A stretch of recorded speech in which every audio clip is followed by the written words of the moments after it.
Hello friends, welcome back to my YouTube channel Study with Vyakhya and with another video of chapter for the living world. Okay, आज हम लोग देखो हम लोग ने कल यहाँ तक पढ़ा था, कहाँ तक रिप्रोडक्शन पढ़ रहे थे। आज हम लोग को मेटाबॉलिज्म, ठीक है।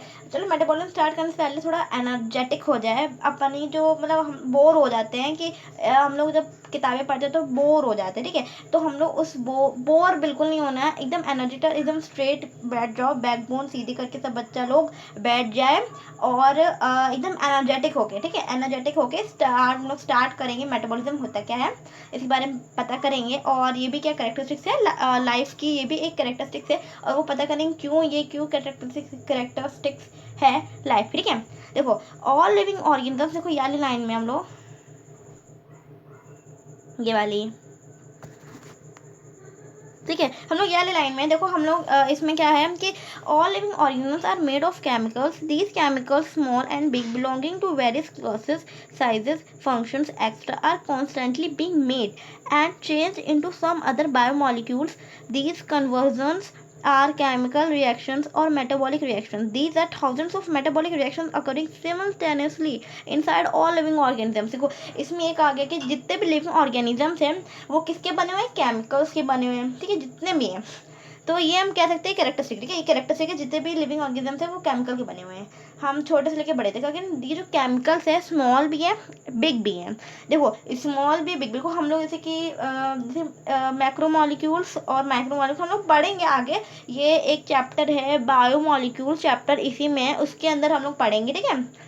तो ये दे रखा belonging to various classes, sizes, functions, बहुत सारे वेरियस क्लासेस से ये स्मॉल बिग केमिकल्स हैं, और ये साइज भी इनका छोटा बड़ा होता है, इनके फंक्शन भी होते हैं, फंक्शनल ग्रुप लगे होते हैं, ठीक है। ये सब होते हैं कॉन्स्टेंटली बीइंग मेड। ये क्या होता है कि हमारी बॉडी के अंदर, एंड एक्चुअली हमारी बॉडी के अंदर ही हर जो लिविंग उनके बनते रहते हैं इनटू सम अदर बायोमॉलिक्यूल्स, और चेंज हो जाते, change into some other biomolecules में चेंज भी हो जाते हैं। देखो बायोमॉलिक्यूल्स में चेंज हो जाते हैं। अब हम लोग पढ़ेंगे आगे चल के बायोमॉलिक्यूल्स होता क्या है, ठीक है। अभी इसको अभी मेटाबॉलिज्म समझते हैं, ठीक है। These conversions are chemical reactions और मेटाबॉलिक रिएक्शन। जो भी कन्वर्जन्स होता है हमारे बॉडी में, जितने भी कन्वर्जन्स होता है, ये सब क्या केमिकल रिएक्शंस होती हैं, मेटाबॉलिक रिएक्शंस होती हैं, ठीक है। These are thousands of metabolic reaction occurring similarly. हम लोग की जो बॉडी है लिविंग ऑर्गेनिज्म, हम इंसानों की बात सिर्फ नहीं करेंगे, पर लिविंग ऑर्गेनिज्म चाहे कोई भी हो, उनके अंदर क्या होता है कि जो मेटाबॉलिक रिएक्शंस होती है, हजारों मेटाबॉलिक रिएक्शंस क्या होती है एक साथ होती रहती हैं। जैसे कि हमने जैसे कि आप क्या है कि हम लोगों ने खाना खाया, तो उसके डाइजेशन के लिए HCl का सेक्रीशन, हमारे सेल्स में क्या होता है कि केमिकल्स इधर से उधर ट्रांसफ़र होते हैं। ये क्या कि केमिकल रिएक्शन हमारी बॉडी में ऑल टाइम होता रहता है। देखो हम लोग जो है खाना खाते हैं, तो जो हमारा स्टमक है HCl सेक्रेट करता है, बाइल जो सेक्रेट करता है, जो केमिकल सेक्रेट करता है, क्या हम लोग उनसे कहते हैं कि तुम सेक्रेट करो? नहीं, वो अपना काम करते हैं, क्योंकि दिन भर ये सब काम होता रहता है। ये हमारे ब्रेन में वो होता है, मतलब कि हम उसको संकेत नहीं देते, ये परमानेंट होता रहता है बॉडी में, ठीक है। और आगे देखेंगे हम लोग, ठीक है। यहाँ देखो ये वाली लाइन में हम लोग, फर्स्ट वाली लाइन, यूनिसेलुलर और मल्टीसेलुलर, ठीक है, यूनिसेलुलर और मल्टीसेलुलर होता रहता है। All plants animals fungi माइक्रोव exhibit metabolism. तो इसमें कहा गया है कि जितने भी प्लांट्स एनिमल्स है फंजाई, इन सब में क्या होता है, मेटाबॉलिज्म होता है। मेटाबॉलिज्म होता है क्या, देखो अब हम लोग यहाँ पे पढ़ेंगे मेटाबॉलिज्म होता है क्या। The sum total of chemical reaction, देखो यहाँ बहुत इंपॉर्टेंट लाइन दे रखी है, ये आप लोग लिख लेना, ठीक है।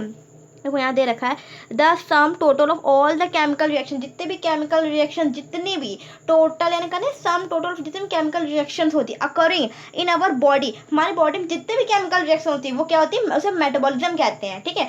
No non living object exhibit metabolism, कोई भी नॉन लिविंग ऑब्जेक्ट जो होता है वो क्या करता है, उसमें मेटाबॉलिज्म नहीं होता। देखो इसमें हम लोग, देखो अभी तक हम लोग ने पढ़ा कि रिप्रोडक्शन और ग्रोथ, ये दो करेक्टरिस्टिक्स हैं। इसको मतलब इसमें क्या था कि हम लोग इसको नहीं कहेंगे कि सिर्फ लिविंग है उनमें सिर्फ ये होता है, पर नॉन लिविंग में भी होता है, मतलब इसको हम लोग नहीं कह सकते कि एक मेन क्राइटेरिया लेके। अब देखो यहाँ पे क्या आया है कि मेटाबॉलिज्म है, तो हम मेटाबॉलिज्म को कह सकते हैं, कह नहीं सकते, देखो क्यों नहीं, इसको कह सकते हैं, कैसे कह सकते, देखो इसमें यहाँ पे साफ साफ लिखा है कि जितने भी नॉन लिविंग ऑब्जेक्ट हैं, ठीक है, वो no non living object exhibits metabolism, किसी भी नॉन लिविंग ऑब्जेक्ट्स में मेटाबॉलिज्म नहीं होता है, मतलब केमिकल रिएक्शंस नहीं होती है, ठीक है।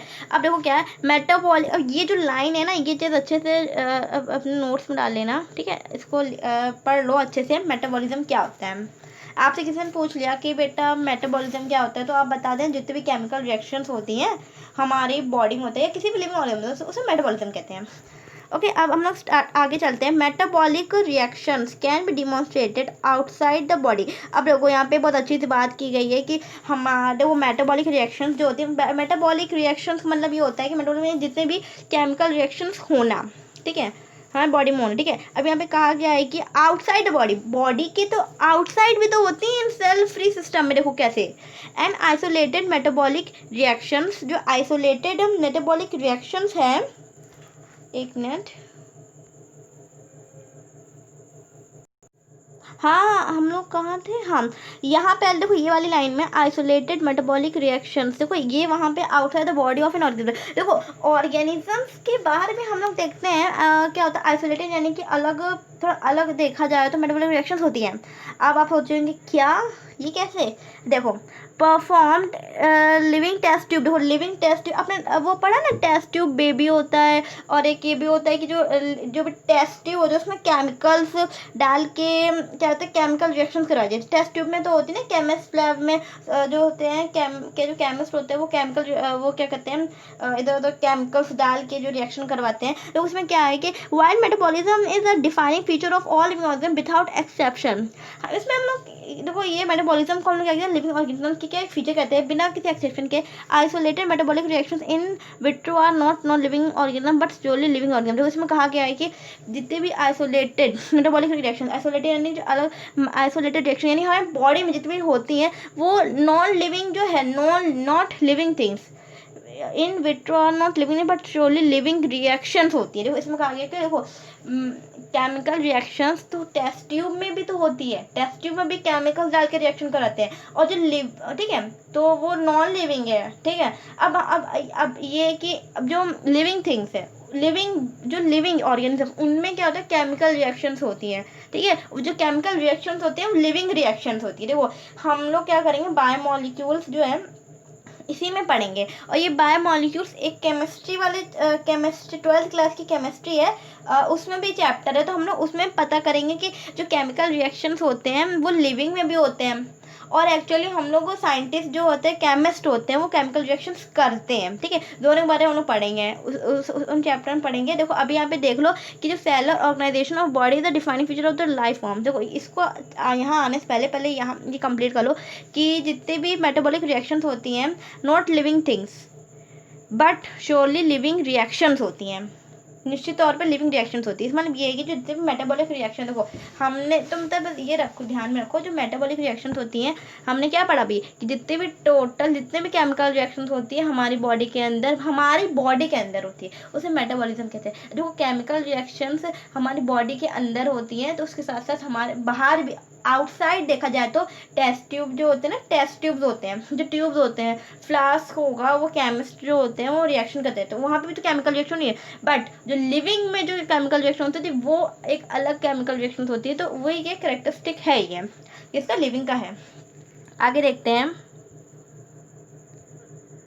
अब देखो ये क्या आ गया, cellular organization of a body is a defining feature of life form. इसमें कहा गया है कि जो सेलुलर ऑर्गेनाइजेशन है, सेलुलर ऑर्गेनाइजेशन यानी कि जो भी चीज़ सेल की बनी हुई है, ठीक है, ये एक डिफाइनिंग प्रॉपर्टी हम कहेंगे कि ये लाइफ फॉर्म है। दो कहते हैं परहैप्स यानी शायद the most obvious and technically complicated feature of all living organisms is this ability to sense their surrounding or environment and respond to these environmental stimuli which could be physical।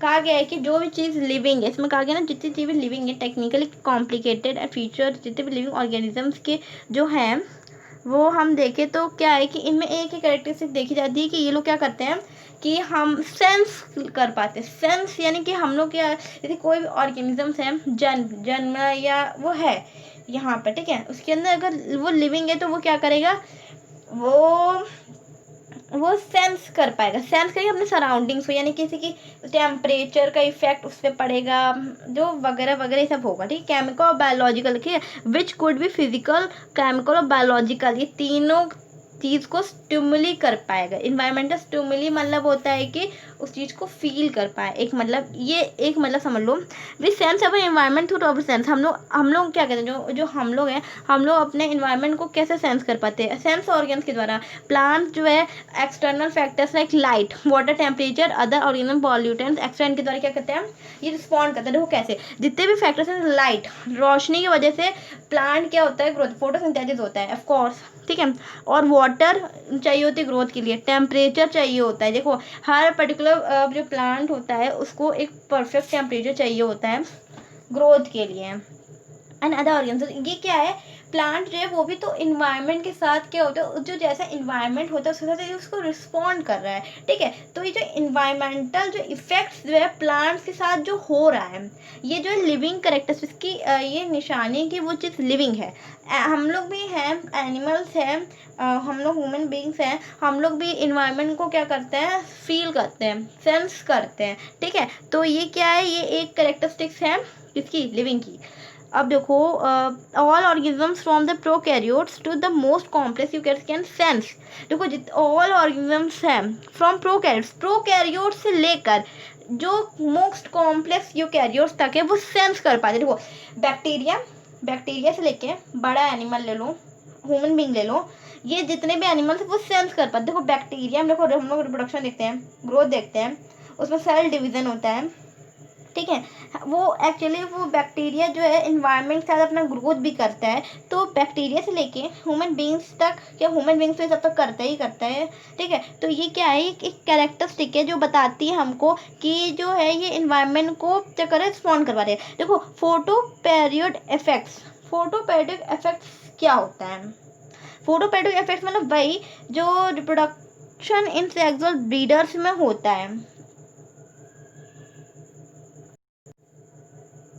देखो photo period effects reproduction in sexual breeders both plants and animals को, जो plants और animals उनमें क्या करता है, effect डालते हैं। देखो कैसे, फोटो पीरियड इफेक्ट्स मतलब क्या होता है कि जो है फोटो से हम लोग समझते हैं लाइट यानी सन। देखो क्या होता है कि यहाँ पे तुम समझो, यहाँ पे टेम्परेचर की बात हो रही है कि जैसे कि कोल्ड टेम्परेचर है, अगर सन नहीं है, सन रेज नहीं है, तो यहाँ पे वार्म बहुत कोल्ड टेम्परेचर हो गया, तो उसमें क्या क्या ब्रीडर्स को इसमें प्रॉब्लम भी हो सकती है, प्रभाव डालते हैं रिप्रोडक्शन में, ठीक है। All organism handle chemical entering their body, जितने भी ऑर्गेनिजम्स हैं वो क्या करते हैं, केमिकल्स के जो एंटर होते हैं केमिकल अपने बॉडी में वो खुद देखते हैं कैसे। All organism therefore are aware of their surroundings. देखो जितने भी लिविंग ऑर्गेनिजम्स होते हैं उनमें क्या होता है कि अपने सराउंडिंग्स को अवेयर होते हैं कि क्या चीज़ उनके अंदर आ रही है। Human beings is the only organism who is aware of himself, वो खुद से अवेयर है सेल्फ कॉन्शियसनेस। सेल्फ कॉन्शियसनेस मतलब होता है कि खुद रिस्पॉन्ड कर पाती है क्योंकि उनके पास ब्रेन होता है, ठीक है। Consciousness therefore become the defining property of living organism. उसमें क्या कॉन्शियसनेस यानी कि खुद रिस्पॉन्ड करने की, यानी कि जो सेंस है उसको रिस्पॉन्ड करने की जो प्रॉपर्टी है, ये क्या है, एक डिफाइनिंग प्रॉपर्टी लिविंग ऑर्गेनिजम्स की। हम लोग यहाँ पर हैं, देखो यहाँ पे क्या है कि देखो एक सेल है, सेल में क्या होता है कि उसको डेवलप होने के लिए क्या चाहिए, वो सेल है तो उसको कुछ खाना चाहिए। जैसे हम लोग को जीने के लिए खाना चाहिए होता है, वैसे सेल को या बैक्टीरिया या फंजाई उनको भी चाहिए। तो वो क्या होता है कि अपने सेल जो होता है ना, सेल जो उसकी जो होती है मेम्ब्रेन हो या जिसमें मेम्ब्रेन हो और जिसमें सेल वॉल हो, तो क्या होता है कि उससे क्या होता है, खाना जो होता है यानी जो भी उनके जो फूड मटेरियल को जो भी केमिकल्स है वो आते हैं जिस वजह से वो खाना खाते हैं, ठीक है। मतलब खाना कहते हैं उनमें केमिकल रिएक्शंस होती है मेनली। आप यहाँ देखो, एक मिनट हम बताते हैं।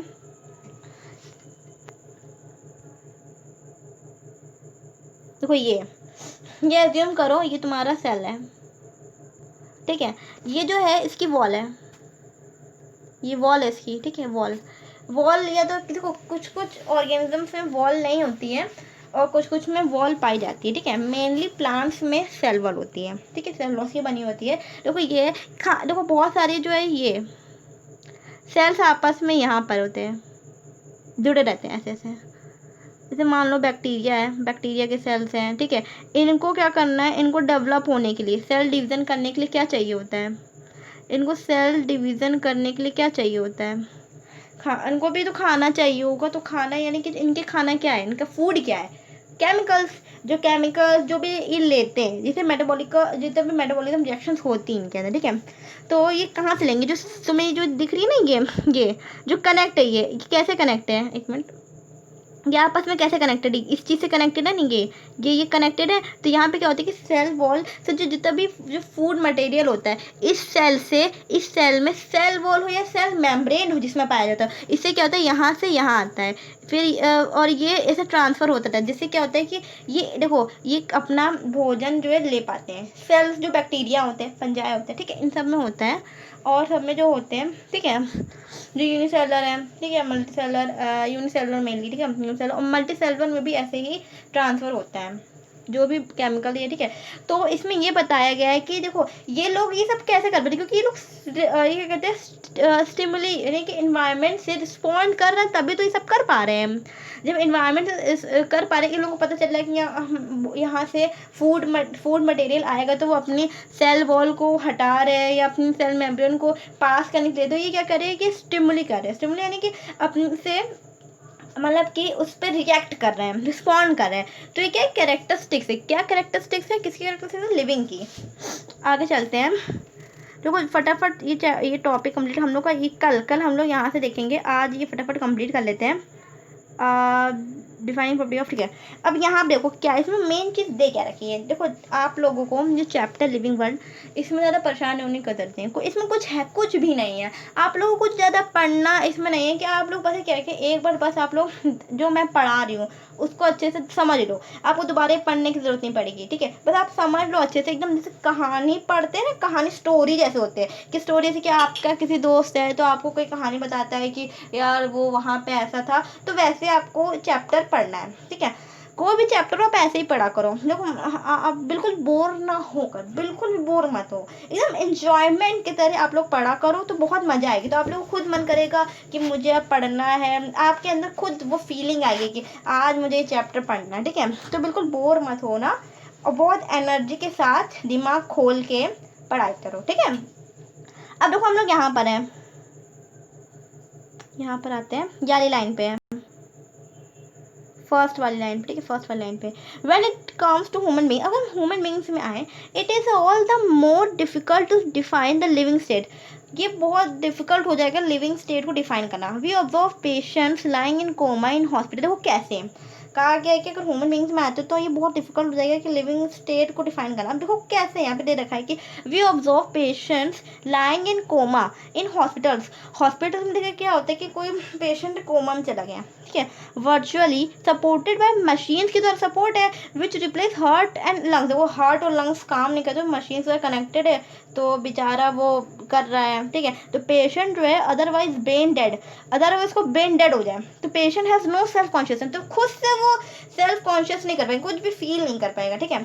तो are such patients who never come back to normal life में नहीं आ पाएगा, ठीक है। लिविंग और नॉन लिविंग, ना नॉन लिविंग कहलाएगा ना लिविंग में आएगा। तो ये क्या है कि अब देखो हमने कहा था पहले, हम लोगों ने कहा कि जो भी है लिविंग वो सेल्फ कॉन्शियसनेस, जो सेल्फ कॉन्शियसनेस होते हैं, जो खुद सेल्फ कॉन्शियस हो पाते हैं, जो खुद रिस्पॉन्ड करते हैं, ठीक है। तो हाँ, जब कर पाते हैं तो ये क्या है कि ये एक लिविंग प्रॉपर्टी है, ठीक है, ये एक प्रॉपर्टी है कि वो लिविंग है। अब यहाँ पे कहा गया कि अब कोई पेशेंट है वो कोमा में, वो सेल्फ कॉन्शियस नहीं हो पा रहा, वो खुद रिस्पॉन्ड नहीं कर पा, तो ये क्या हम उसको वो नॉर्मल लाइफ नहीं आ पाती, तो लिविंग है और ना ही नॉन लिविंग कहलाएगा। तो ये क्या होता है कि बहुत सारे केसेस हैं कि हम लोग कह डिफाइनिंग प्रॉपर्टी नहीं है, ठीक है। इन हायर क्लासेस में you will come to know that all living phenomena are due to underlying interaction. देखो हम जब हायर क्लास में जाएंगे तो हम लोग पढ़ेंगे कि लिविंग जो फिनोमेना होता रहता है, जो जितने भी लिविंग जो है उनमें जो भी होता रहता है, अंडरलाइंग इंटरेक्शंस जो भी होता रहता है, यानी कि इसमें अंडरलाइंग इंटरेक्शंस यानी जो कुछ भी केमिकल रिएक्शन कुछ भी होता रहता है उसके बारे में पढ़ेंगे। प्रॉपर्टीज ऑफ टिश्यूज के बारे में पढ़ेंगे। Are not present in the constituent cells but arise as a result of interaction among the constituent cells. देखो इसमें कहा गया है प्रॉपर्टीज ऑफ टिश्यूज की आर नॉट प्रेजेंट, सेल्स में जैसे कि मान लो सेल्स है, उनमें सिमिलर प्रॉपर्टीज नहीं है, are not present in a constant cells, एक जैसे सेल ना हो, but arise as a result of interactions among the constant cells. But occur similarly, properties of cell organelles are not present in a molecular content of the organelle, but arise as a result of interactions among the molecular components comprising the organelle. देखो इसमें कुछ ज़्यादा समझने की जरूरत है। इसमें ये देखो कि इसमें ये दे रखा है कि जो सेलुलर ऑर्गेनल्स होते हैं, ऑर्गेनल्स यानी कि जो सेल, देखो सेल है, देखो मैं बताती हूँ, यहाँ पे ये सेल है आपका, ठीक है, assuming if this is a cell, ठीक है। इसमें कहा गया है कि कोई यहाँ पे आओ, देखो यहाँ लाइन में, this cell organisms are not present in a molecular constant, molecular constant present नहीं ऑफ द ऑर्गेनल के, but arise as result of interactions among the molecular component. देखो इसके अंदर क्या मॉलिक्यूल्स बहुत सारे क्या होंगे, केमिकल रिएक्शन, उनमें क्या होता है कि कंपोनेंट कंप्राइजिंग द ऑर्गेनल्स है इनके अंदर। देखो इनके जो क्या ऑर्गेनल्स होते हैं वो क्या करते हैं, आपस में भी रिएक्ट करते हैं। देखो क्या है कि जो सेल है, मान लो ये माइटोकॉन्ड्रिया है, ये तुम्हारा लिपिड्स हैं, ये तुम्हारी ये देखो, इन जो सेल है, सेल के अंदर भी जो जो ऑर्गेनल्स होते हैं, सेलुलर ऑर्गेनल, उनमें भी क्या होता है कि इंटरेक्शंस होती रहती है। जैसे कि मान लो माइटोकॉन्ड्रिया, उसने उसकी वो हम लोग क्या कहते हैं, how power out of cell, तो उसने एनर्जी बनाई तो इधर से कहीं और ट्रांसफ़र होना, तो ये तुम बस इतना समझ लो, ये सब होता रहता है, ठीक है। और क्या दे रखा है, these interactions and emergent properties at a higher level of organization, this phenomena is true in the hierarchy of organization of all. देखो इसमें कुछ ज़्यादा है नहीं, therefore we can say that living organisms are self-replicating, evolving, self-regulating, interactive systems capable of responding to internal goals। इसमें एक आ गया कि अब देखो हम लोग ने तो सब कुछ पढ़ा, तो हम लोग इसमें ये कहेंगे, हम क्या कह सकते हैं कि जो भी लिविंग है, जो लिविंग ऑर्गेनिजम्स है, उनके मेन कैरेक्टरिस्टिक है, अगर वो सेल्फ रेप्लिकेट कर पाता है, यानी खुद से रिस्पॉन्ड कर पा रहा है, इवॉल्विंग यानी कि ग्रोथ कर पा रहा है, डेवलप हो पा रहा है, सेल्फ रेगुलेट कर पा रहा है, यानी कि सेल्फ रेगुलेट यानी खुद से रेगुलेशन जो भी हो रहा है मतलब खुद कर पा रहा है, इंटरेक्ट सिस्टम, उसके जो मॉलिक्यूलर है उनमें सब चीज़ जो है केमिकल रिएक्शन जो हो पा रही है, ठीक है, एक्सटर्नल, ठीक है, ये जो रिस्पॉन्ड कर पा रहा है, ये सब क्या कैरेक्टरिस्टिक्स है लिविंग ऑर्गेनिज्म की। Biology is the story of life on earth. Biology क्या है, ये लाइफ की स्टोरी है अर्थ पे। Biology is the story of evolution of living organisms on earth. देखो बायोलॉजी जो है बताया गया है कि जो अर्थ पर जितने भी लिविंग ऑर्गेनिजम्स कैसे इवॉल्व हो, देखो हम लोग मंकी से बने हैं, ह्यूमन बींग आए, कैसे एक जीव का इवॉल्व होता है, जैसे कि कहते हैं ना कि लिजार्ड्स, ठीक है, लिजार्ड्स ये उसकी प्रजाति है, ये लिजार्ड जो है डायनासोर की प्रजाति का है, ऐसे कहते हैं कि ये जो इवोल्यूशन हुआ है, ठीक है। तो ये उसके बारे में बायोलॉजी में यही सब पढ़ेंगे।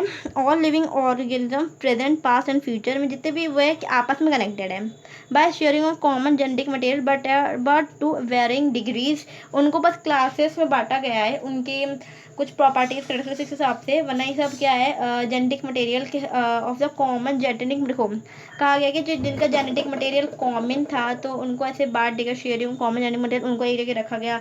ये हम लोग इस चैप्टर पढ़ेंगे कि कैसे लिविंग ऑर्गेनिजम्स को क्लासेस में बांटा गया, उनको हायर क्लास में रखा गया, किसको लोअर में रखा गया, क्या कैरेक्टरिस्टिक्स थी, ठीक है। आगे हम लोग इस बारे में पढ़ेंगे। कल से हम लोग ये देखेंगे diversity in living organisms. Okay तो कल हम लोग ये पढ़ेंगे, ठीक है। इसके लिए एनर्जेटिक अपने आप को एनर्जाइज करके आइएगा सब लोग, ठीक है। कल हम लोग इसके बारे में पढ़ेंगे। ओके तो ठीक है। तो अगर आपको मेरा लेक्चर अच्छा लगे तो प्लीज़ लाइक कर दीजिएगा, और आगे की वीडियोस चाहिए तो प्लीज़ सब्सक्राइब कर लीजिए और बेल आइकन को प्रेस कर दीजिएगा। ऐसे ही इंजॉइंग वीडियोस के साथ हम लोग फिर मिलेंगे। ओके तो बाय बाय, सी या, हैव अ गुड डे।